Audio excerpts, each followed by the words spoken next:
Enigmas, el lado siniestro de la historia. Bienvenidos a Enigmas, el lado siniestro de la historia. Yo soy Rubén Moya.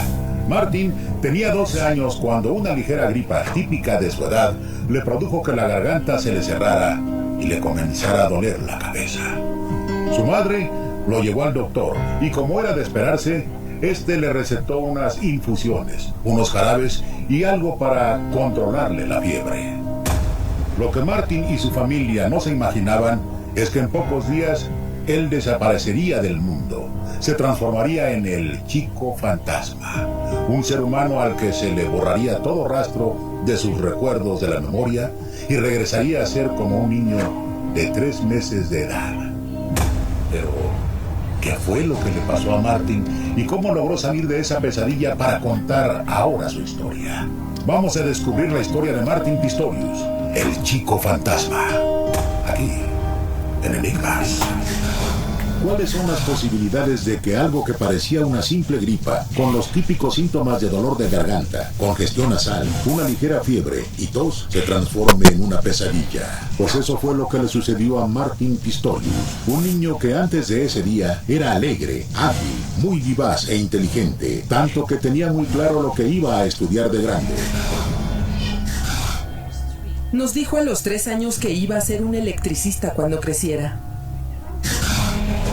Martin Pistorius, hijo de Joan y Rodney, había nacido el 31 de diciembre de 1975 en Sudáfrica. Era el menor de 3 hermanos, sin embargo, era el más despierto de esa tercia. Martin era un niño muy inquieto, al que le gustaba explorar los alrededores de su hogar. Era también un pequeño muy abierto que rápido hacía amigos de su edad.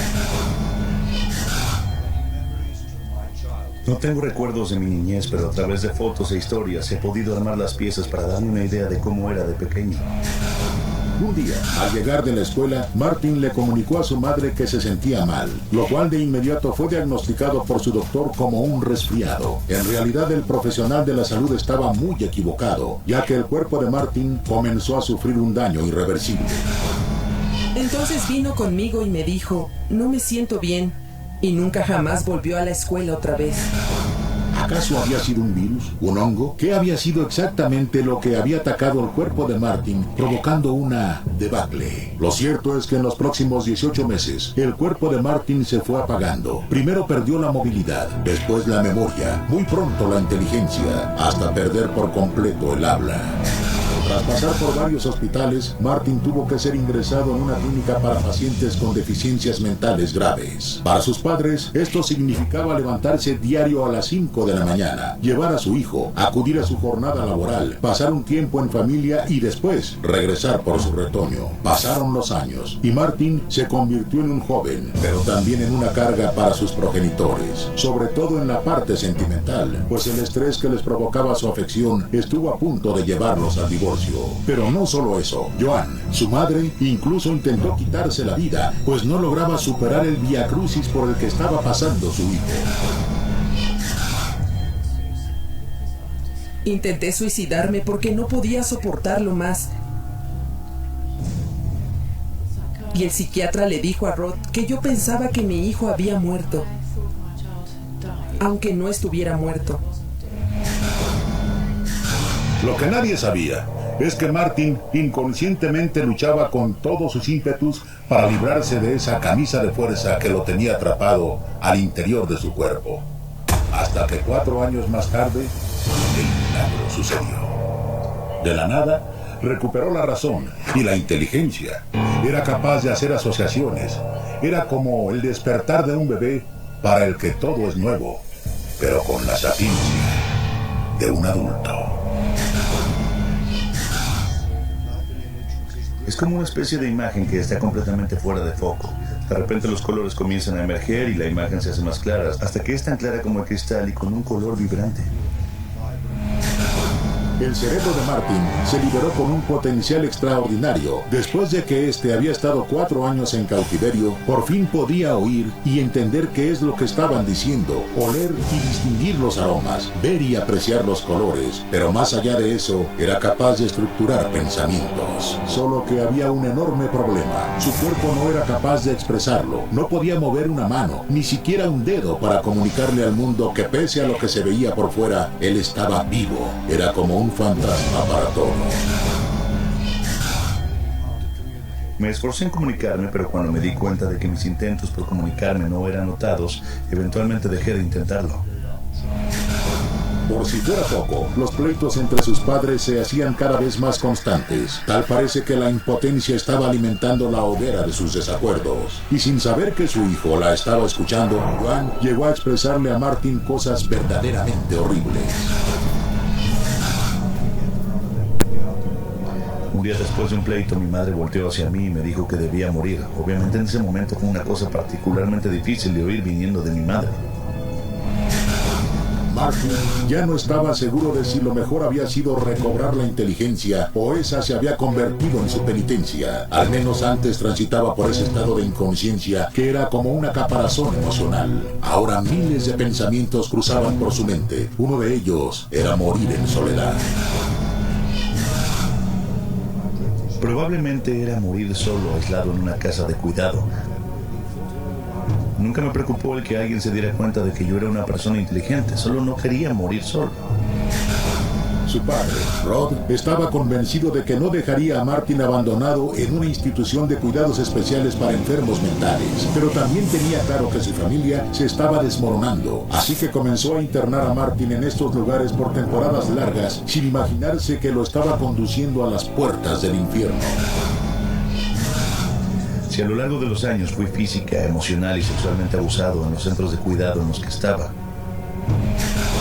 Así es. Por increíble que suene, la imposibilidad de Martin de hablar o transmitir cualquier tipo de señal de vida lo habían convertido en el blanco de todos esos que buscaban catalizar sus frustraciones en ese tipo de lugares, tales como doctores, asistentes y enfermeras. Me pegaron, me pincharon, me maltrataron y tirado intencionalmente. También fui abusado sexualmente. Yo creo que el hecho de que no te puedas comunicar te convierte en la víctima perfecta, porque jamás le irás a contar a alguien. Los abusos de todo tipo, incluso sexuales, llegaron a tal nivel que pese a sus infinitas imposibilidades físicas, ideó un plan para suicidarse.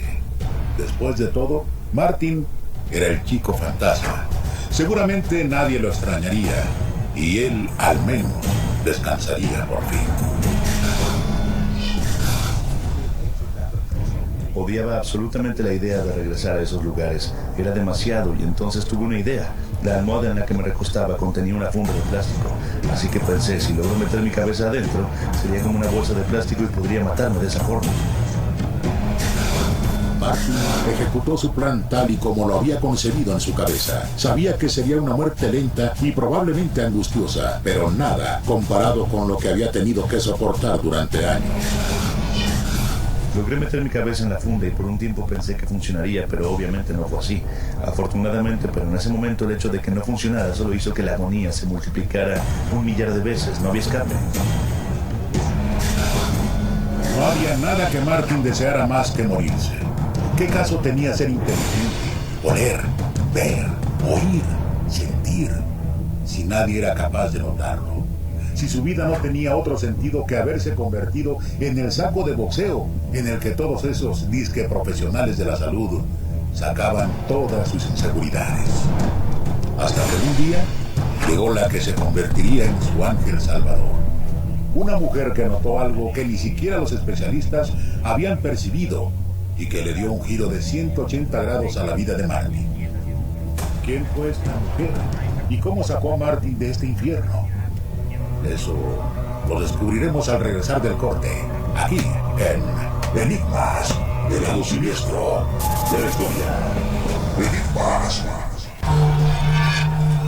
A los 12 años, una extraña enfermedad se apoderó de su cuerpo, dejándole completamente inmóvil, pero también de su mente, borrando cualquier rastro de sus recuerdos. Su inteligencia involucionó hasta dejarlo como un bebé de 3 meses. Lo sorprendente vino 4 años más tarde. Algo se activó en su cerebro y Martin recuperó la inteligencia, solo que había un pequeño problema. No tenía forma de mostrarle al mundo que ahora podía ver, oír, oler, sentir e incluso asociar ideas. Su falta de comunicación lo convirtió en la presa de las enfermeras y cuidadores de la institución donde su familia lo internaba, en donde incluso sufrió vejaciones sexuales. Martin lo único que deseaba era morir, y estuvo a punto de conseguirlo cuando un ángel guardián de carne y hueso apareció en su vida. ¿Quién era esa persona y cómo afectó la vida de Martin Pistorius, que antes era conocido como el Chico Fantasma? Es momento de conocerla aquí, en Enigmas, el lado siniestro de la historia. A pesar de su casi nula movilidad, Martin se las había ingeniado para depositar su cabeza al interior de una funda de plástico que envolvía su almohada. Su objetivo era muy claro: morir sofocado. Martin no había logrado su objetivo y se percibía destinado a morir en el más espantoso silencio. Sin embargo, una nueva enfermera llegó al lugar donde Martin era atendido. Una mujer que tenía un arma muy poderosa, la vocación. Y de inmediato empezó a tratar al Chico Fantasma como lo merecía, con mucho amor. Cuando hablabas con él, podías notar que sus ojos te hablaban de regreso. Había una chispa en ellos. Él estaba ahí. Poco a poco, Berna comenzó a descubrir ciertos patrones en la conducta de Martin. No se trataba de movimientos involuntarios, sino de una especie de lenguaje, un código Morse que manifestaba con los ojos y asintiendo la cabeza. Yo creo que lo que hacía que Byrne fuera diferente era el hecho de que me hablaba.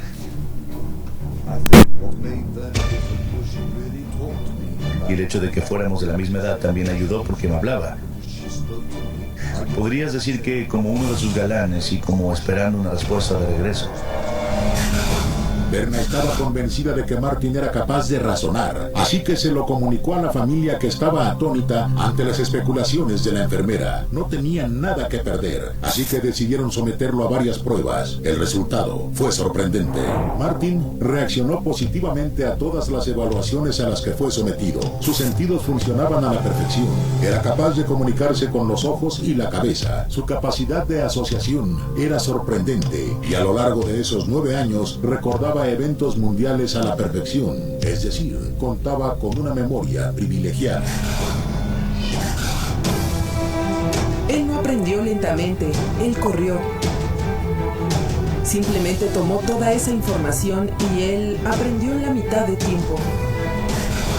Entre Berna, su madre y su padre se encargaron de crear un banco de imágenes que Pistorius podía utilizar para darse a entender. Mandaron construir un ordenador acorde a sus necesidades con el que podía comunicarse con sus semejantes. Y no solo eso, a través de una voz sintética, por fin podía expresar con audio sus pensamientos. Era como volver a nacer. Fue tal su evolución que Martin fue capaz de obtener un título en educación por la Universidad de Pretoria. Todo marchaba a pasos agigantados en la vida de Martin, y sin embargo, él tenía muy claro que había algo que le hacía falta. Recuerdo que un día mi padre y yo manejábamos hacia algún lado, mirando a través de la ventana del auto y pensando: tengo tanto amor dentro de mí y nadie a quien dárselo. Pese a haber sido un joven muy maltratado, abusado sexualmente, Martin Pistorius era un hombre con una actividad positiva, bondadoso, tenaz, valiente, proactivo, y estaba lleno de amor. Un amor que no podía contener en su corazón y el cual le urgía compartir con otra persona. Soñaba con encontrar a su media naranja y sabía que cuando se presentara la persona adecuada, sus impedimentos físicos no serían una limitante. Tal parece que el cielo o el destino decidió compensarlo después de muchos años de sufrimiento. Y esa persona tan especial apareció del otro lado de la pantalla de su computadora. Bueno, ella realmente me atrajo hacia Joan, fue su personalidad. Tuvimos una conexión instantánea. Me hace reír, fue tan fácil sentarnos y platicar. Fueron 6 meses de un romance que comenzó con unos cuantos teclazos por la madrugada y que poco a poco se fue transformando en una profunda admiración, hasta que un día decidieron verse de frente para comprobar lo que ya ambos sospechaban, que en sus corazones había germinado la semilla del amor. Mi corazón bombeaba mientras me dirigía a las puertas de llegada. Por supuesto que en cuanto la vi ahí parada, no pude llegar a ella lo rápido que yo habría deseado. No podía creer que estuviéramos finalmente juntos, estaba estático. Martin Pistorius se casó con Joanna y mudó su residencia a Inglaterra, en donde le siguen practicando pruebas y evaluaciones para ver si algún día los especialistas son capaces de descubrir qué le provocó esa enfermedad. Aunque lo más probable es que jamás se recupere del todo. Sin embargo, eso no ha sido una limitante para Martin, quien incluso escribió un libro llamado Chico Fantasma, en el que describe cómo es vivir con el síndrome de enclaustramiento y no poder moverse durante 14 años, el cual se convirtió en un éxito. Definitivamente, la historia de El Chico Fantasma nos muestra que es importante no subestimar a esas personas que en apariencia están impedidas, pues podrían estar pasando por un infierno. No se vayan, porque al regresar del corte, descubriremos el misterio que envuelve a la Casa de la Palmera.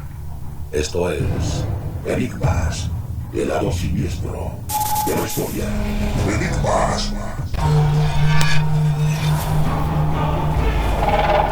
Círculo Dorado, estreno platino por Azteca 7.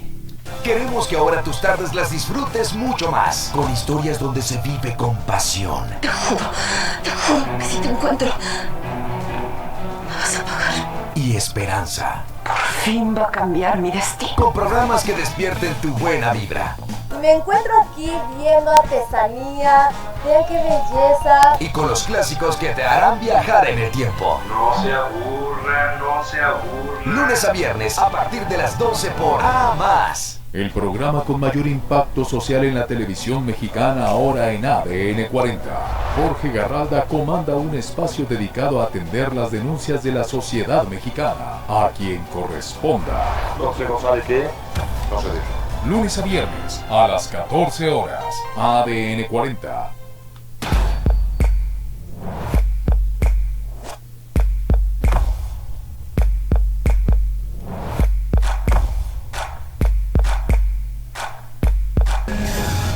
La belleza de la Casa de la Palmera atrae a muchos, pero quienes se arriesgan a meterse a esa propiedad experimentan cosas que les calan hasta los huesos. Ahí habitan los fantasmas de una mujer y todos sus hijos. Desde la muerte de la matriarca, el resto de su estirpe fue muriendo de forma trágica, al parecer perseguidos por una maldición. De ahí que sus almas no alcanzaran el descanso eterno y se siguieran manifestando en todas y cada una de las habitaciones de esa construcción.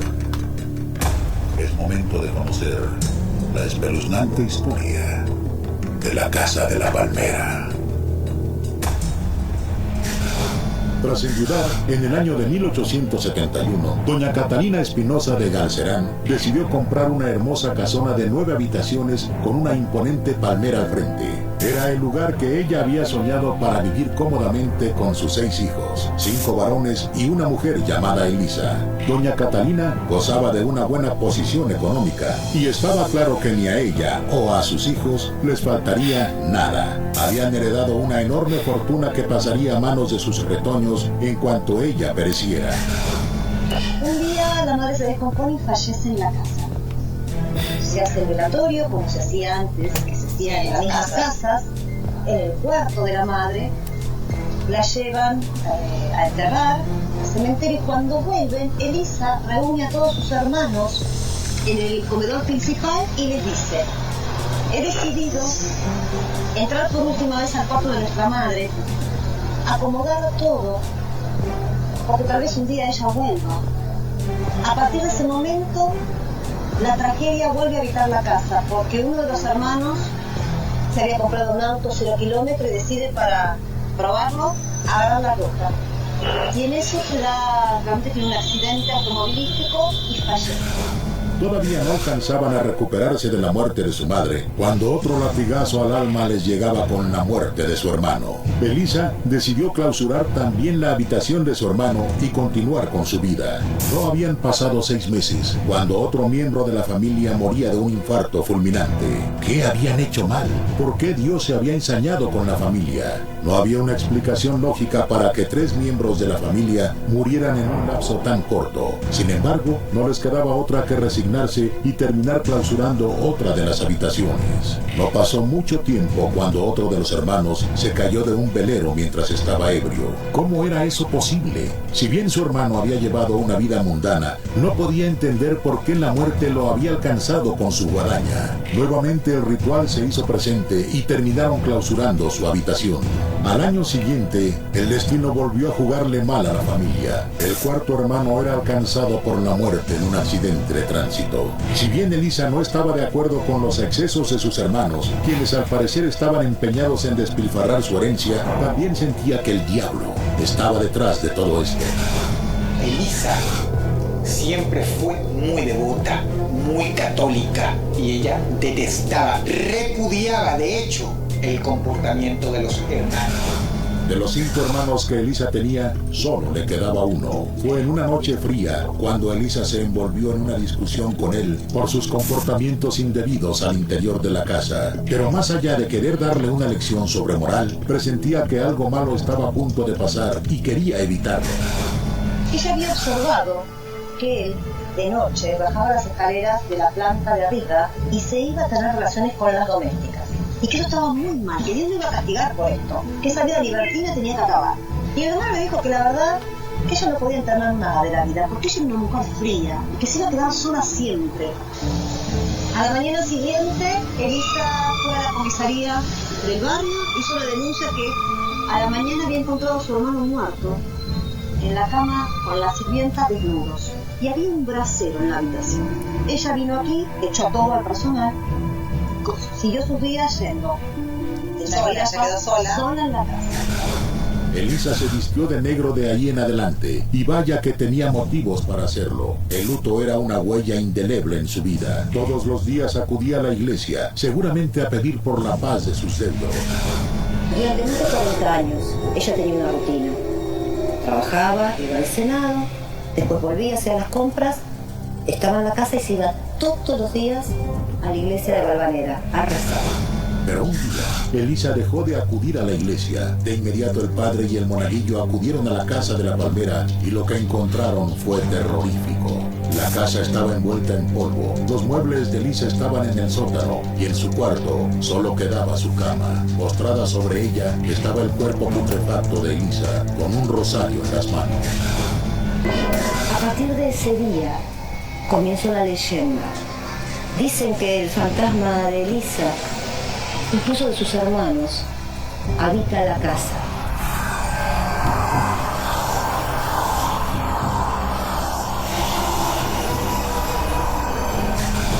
La casa de la palmera estuvo cerrada por muchos años, hasta que un día los nuevos dueños se animaron a abrir una escuela, pero fue imposible permanecer ahí debido a la carga energética tan mala. Los fantasmas de la familia Galcerán eran abrumadores.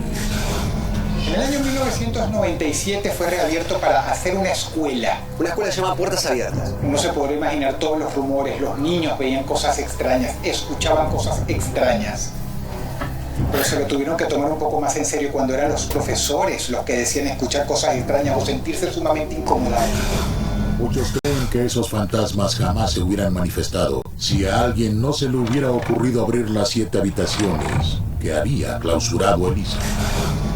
Pasa que abrieron los cuartos sellados y se dice que eso liberó los espíritus de los Galcerán.